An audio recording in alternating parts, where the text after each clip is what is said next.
Hi there and welcome to circuit number 2 of the series. We'll start off with a bit of a warm-up. So for this warm-up, remember from last time the postural cues, so see if you can get yourself in front of a mirror for this. But from side on, we're going to go shoulders up with the breath, obviously.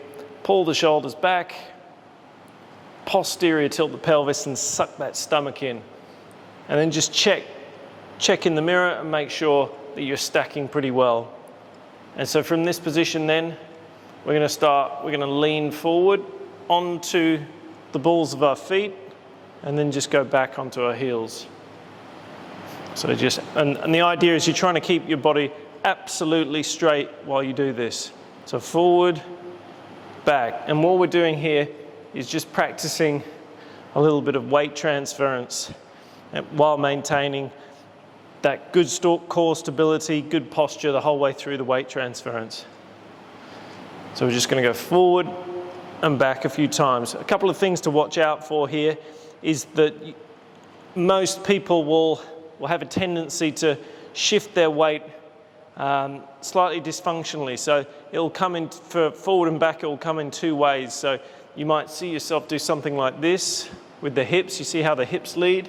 So this is quite common, the hips lead that forward motion, or you might find you bend over the top half a bit too much. So really try and make yourself like bolt upright and just shifting the weight forward onto your balls of your feet, onto your toes, and then back onto your heels. And that's all we're going to do. Just do a few more of those.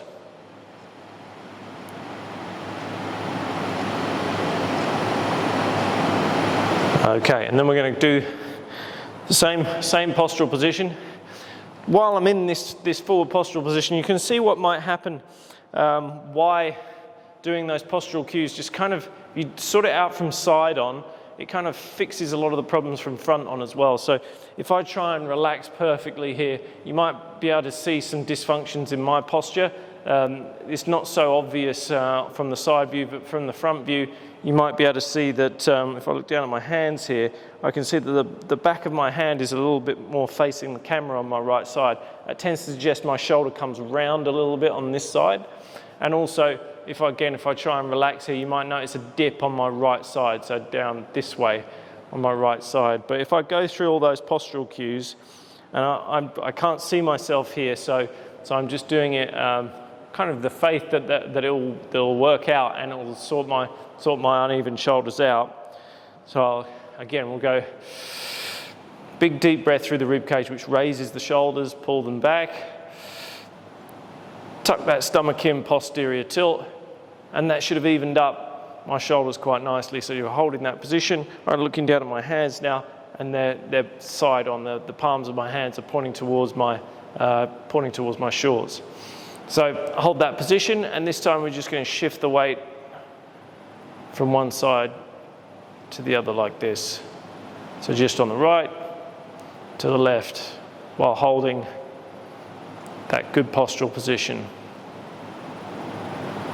There's a couple of things that can go wrong on this one as well. The same two things, kind of the leading with the hips side to side. Lots of people do that. It's probably the most common, but also doing it with the shoulders as well. So just watch that everything is occurring together. So you're just going side to side, just shifting the weight whilst maintaining as good a posture as you possibly can. And this way we practice shifting the weight side to side, forward and back, while we're maintaining good structural integrity. That's the whole idea of this warm-up. So just side to side. Another thing that you might find happens, and this happens with me, particularly when I'm moving to my right, my hips want to rotate a little bit, particularly on the left side. I get a hip rotation wants to come in when I'm moving to the right. It doesn't seem to be so bad when I'm moving to the left, but as soon as I move to my right, this wants to come in. Not so much with this exercise, but other lateral exercises where there's more resistance involved, it does tend to happen. Next one. I'll do this one from side on. So we're going to try and stimulate a bit of a stretch of the front and the back lines here. Stretch, yeah, I don't really like that word, but a lengthening, let's say a lengthening of the muscle and connective tissue on the front part of your body and on the back. So I'm going to do like a kind of slam kind of position. So we're going to go, put the hands behind the back. Now, as soon as you put your hands behind your head like this, you're going to want to anterior tilt your pelvis, maybe even shift your hips forward. I want you to try and fight the shift forward particularly, but then in this position, you've already got your shoulders up and back with your hands here, so you just need to posterior tilt and suck the stomach in. And just take a couple of deep breaths in that position. See, even that's quite hard if you do it right. And then we're going to do a little shift forward with your knees. So knees go forward, and I want you to strongly posterior tilt in this position. Then from here, all you're going to do is shift your hips back and maintain that neutral spine as you bring your hands forward. Right now I've got some length through my back line, particularly in my glutes and hamstrings, and as I come up, I posterior tilt as much as I can, particularly in this position. Bend the knees forward while leaning back, and I'm really strongly posterior tilting. I'm now getting some length on that front line. So then now it's the back line, and then you just go through a few of those. Sometimes people get a bit worried about putting the knees over the toes. It's okay in certain situations. Yeah, here you can see most of my weight, my center of gravity is now being shifted backwards. So there's no stress on my knees here. If you find that you can't do that very well, just don't bend the knees so far forward, but still just keep really trying to maintain that stomach in posterior tilt, particularly in this position. So whether your knees are just a little forward or you can get them quite a long way with the lean back here, that's fine. And that's really tough. Actually, much tougher than it looks to do that and hold the posterior tilt, hold the postural position. And so that's a few of those, and it really lights up the core. It's actually got between my shoulder blades, the area between my shoulder blades is lit up as well, and my glutes are lighting up too. So it's actually surprisingly difficult. Next one, same as last one, we're going to do a bit of a step back on this one. So I'm going to take your left arm and your right leg back like that. Big deep breaths, suck the stomach in, all those postural cues as usual. And then we're just going to rotate back, but keeping the hips facing forwards, and then rotate forward. The hips stay forward. So you see my body's rotating, my hips are forward, and I'm just going to cycle that back and forward. You might also notice what's going on with my hands here. So as I turn my hand back here, I've got my palm of my hand facing the ceiling, and as my hand's coming forward, the palm of the hand is facing the floor like that.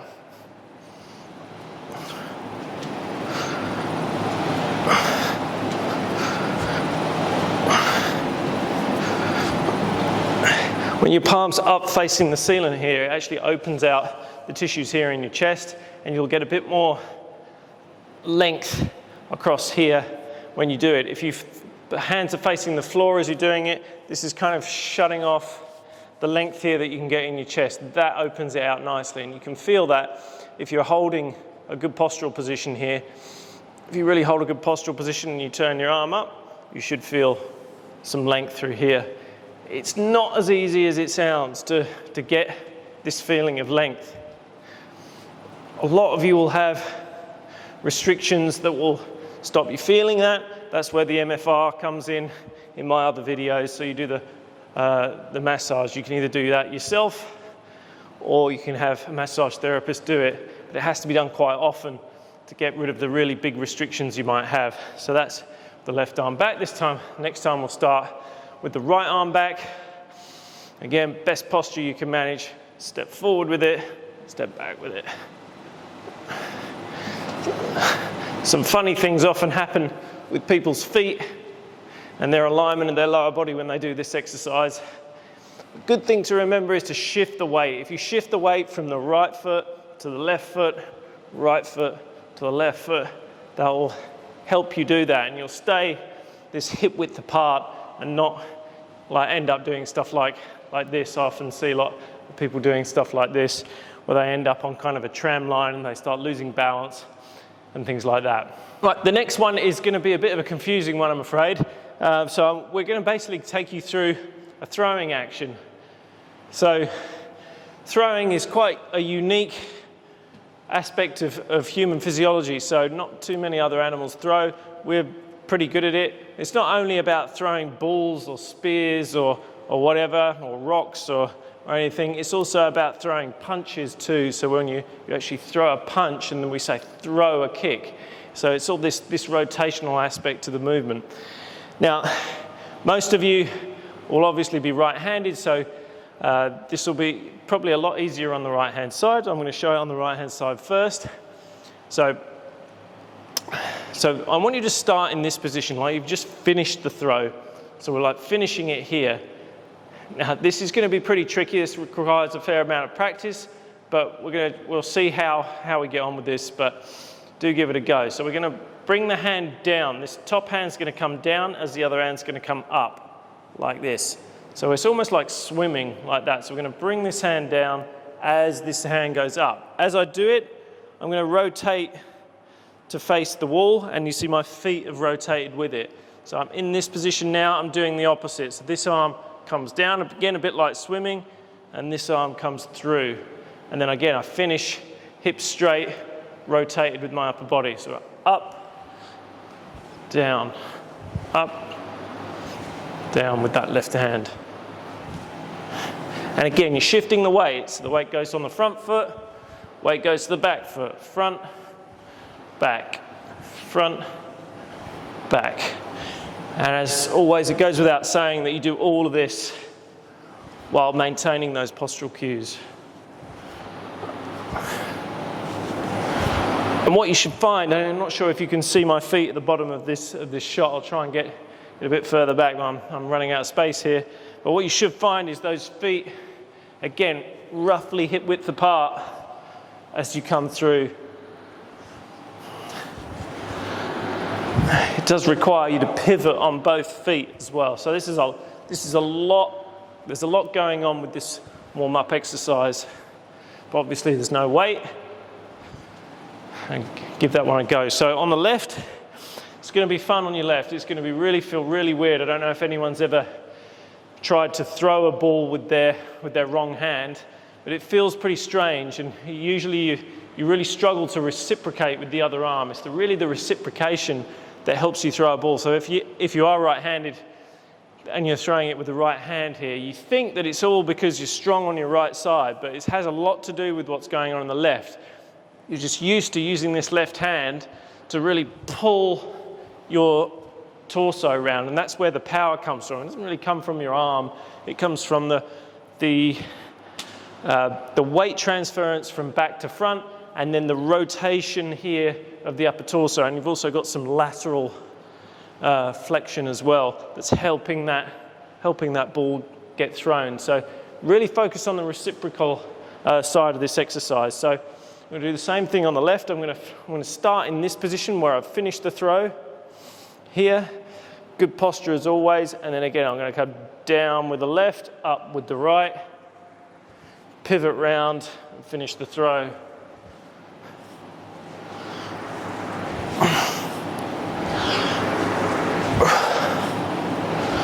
If you hold a really good posture, you should feel some lengthening in the torso as you come through this motion.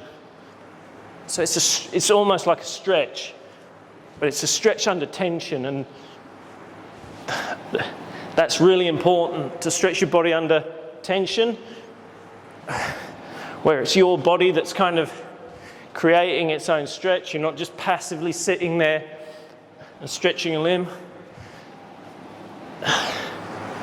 That's what really improves flexibility in a functional way. Give that a go.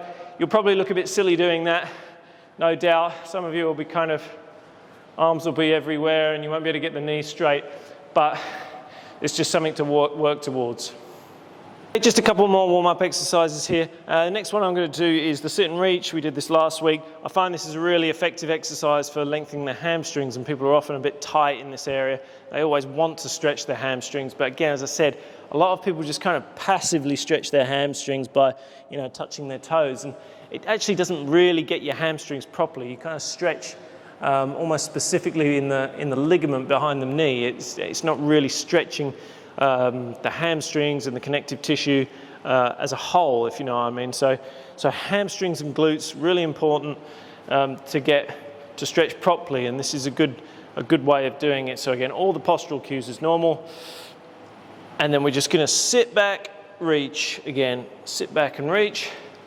And when you do this, if you do it well, you hold a really good postural position, you'll note that the stretch feels much more along the whole of this chain of muscle of the glutes and hamstrings in particular, and maybe a little bit also in the calf, but it's along the whole chain. It's not really in a specific part of the muscle, whereas when you just touch your toes, for example, when I do that, it's really right behind the knee where I can feel it, and that's really not stretching in a very integrated way, and you're not really getting the stretching the musculature as a whole very well. So this should get it much better. You'll get better at doing this too. You may feel that it doesn't stretch too much to begin with. If you're not getting much of a stretch, it's likely you're bending your knees forward. So just watch that you don't bend the knees forward. You're hinging over, and the butt goes back, and the knees bend, but they never go forward. And if you do that, hold decent posture, stomach in, you'll get that stretch through your glutes and hamstrings really nicely. Final one then.